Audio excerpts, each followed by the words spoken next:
Hey, it is your buddy Peace and Harmony with you here today. And we're zooming in and focusing in on perhaps one of the most common or popular questions that I get in at the channel, and that is, do I confront this covert narcissist or this psychopath? Do I confront them? Do I call them out? Do I start calling them a narcissist? Do I start calling them a psychopath? Do I tell them that I have learned this, that I know that they can't, that they can't just really cross that bridge into going no contact, and they feel a need to really sort of confront and realize that there are many different schools of thought, including the gray rock. I personally kind of advocate the clear rock method. In other words, you need to be clear and transparent with these people. It's not enough just to be in a situation where they are,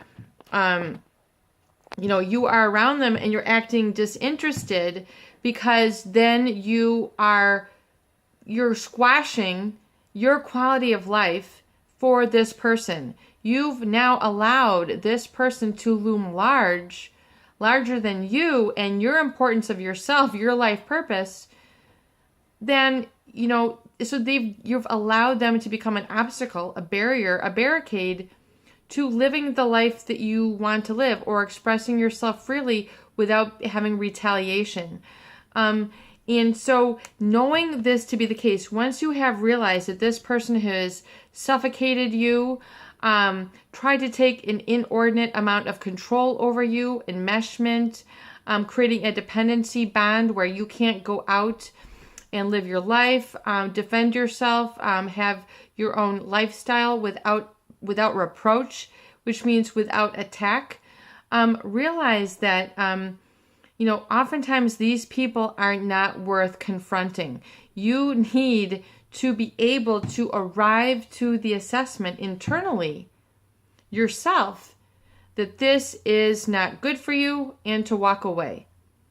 It is very difficult because there is oftentimes no closure with these types of people. There is no saying, I'm sorry it didn't work out. Let's do this, let's do that. Let's see if we can change this. Go to spiritual counseling, go to therapy, go to church, whatever it is that you are thinking, marriage counseling.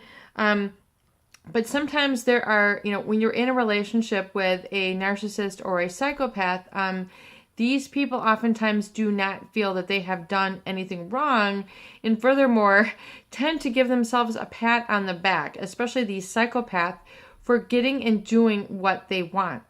They feel a sense of entitlement. They feel that their lack of empathy or caring or sentience to people is a strength.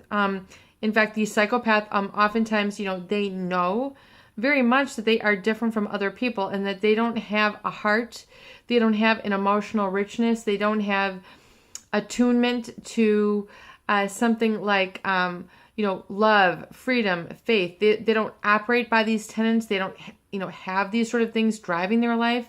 It is more of a greed, a rage, and an aggression, and a power thing versus a relationship thing. So everything can be about power, and that is what they crave. It's like an alcoholic to alcohol, but worse. I mean, in the extremes, it goes to violence, where they feel the right to, it becomes horrible. So knowing that to be the case, we want you to basically be to the point where you can make an assessment and a determination yourself, while you say, you know what? This is right. This relationship does not make any sense. This is not good for me. This is not filling me up with warm and fuzzies inside. This is not, getting me where I want to be. We keep having the same cycles, making the same mistakes again and again. I am not going anywhere in my life. I am unhappy. I am stuck. I am blocked. You need to basically be able to make the determination and the decision yourself, and not have to confront. You just say, you know what? This is not going to work. It's a tough pill to swallow, as I always say.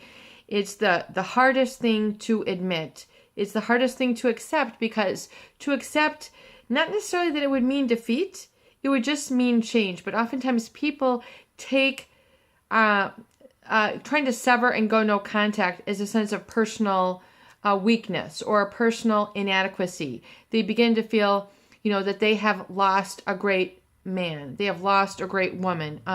This was the only person for them. They will never have a shot at getting another such talented man, a talented woman. That they, because this is their family member, they deserve to be encroached upon. They deserve to be entitled. A family's a mesh, this is just how our family is. Yet you are suffering on the inside and you're having issues, and yet you're just going to continue to allow it to proliferate, and you're going to try to, confront this person. If you confront them, you are basically in their mind still saying you are right. Let's continue. I am the stupid one. You do have power over me. Let's just continue to battle it out. You're basically allowing the problem to still continue.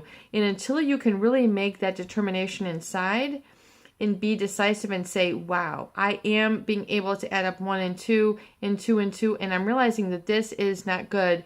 It's time for me to pick it up by the bootstraps and think on the feet, feel on the feet, and then begin positive, orderly direction feeling, and that self-forgiveness, whatever it needs to take place, as I say, with especially, these relationships that can be this big whirlwind relationships, high profile people, low profile people as well.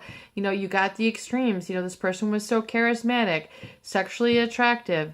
We had it all. We have nothing. I mean, all these are like on the same side of the coin, and yet it is not adding up for you. And so you basically need to make the determination and assessment, and you speak volumes by walking away. You heal yourself by walking away. You have the torch, you run with it.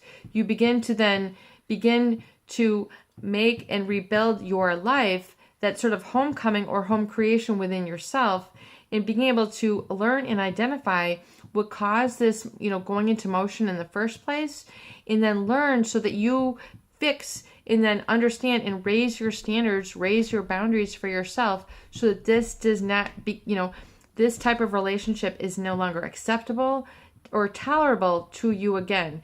You're able to see it a mile away and you go, wow.